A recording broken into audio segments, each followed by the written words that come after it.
پہلی چیز ہے کن لوگوں کو زکوٰۃ دینا جائز ہے۔ اس زمانے کے حساب سے چار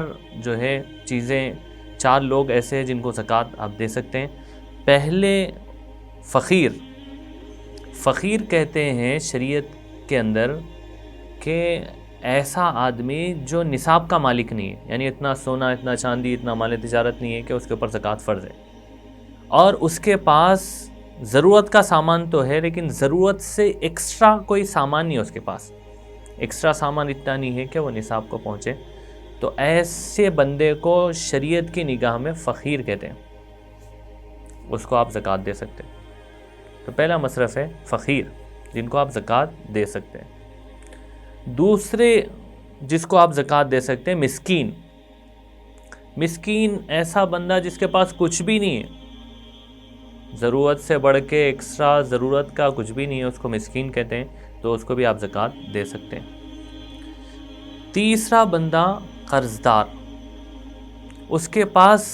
ضرورت کا سامان تو ہے اور کچھ مال بھی ہے، لیکن اگر وہ مال وہ قرضے میں دے دے تو اس کے پاس نصاب کے بقدر مال نہیں بچ رہا، یعنی 7.5 تولے سونا، 52.5 تولے چاندی کے بقدر مال نہیں بچ رہا قرض دینے کے بعد، تو ایسے قرضدار کو بھی آپ زکوٰۃ دے سکتے ہیں، کیونکہ وہ دینے کے بعد وہ آدمی جو ہے محتاج ہو جا رہا ہے، تو اس لیے اس کو آپ زکوٰۃ دے سکتے ہیں۔ تو قرضہ میں جو ڈوبا ہوا آدمی ہے اس کو بھی آپ زکوٰۃ دے سکتے ہیں۔ چوتھا مصرف ہے مسافر، ایک آدمی سفر پہ گیا اور سفر میں وہاں پر پریشان ہو گیا، ہو اپنے مقام پر اپنے ملک میں وہ آدمی اچھا ہے، اس کے پاس مال ہے، پیسہ ہے، لیکن وہ سفر میں لٹ گیا، کو چوری ہو گیا اس کے پیسے، تو ایسے مسافر کو بھی آپ زکوٰۃ دے سکتے ہیں۔ اس زمانے کے اندر آن لائن ٹرانسفر وغیرہ ہے چیزیں،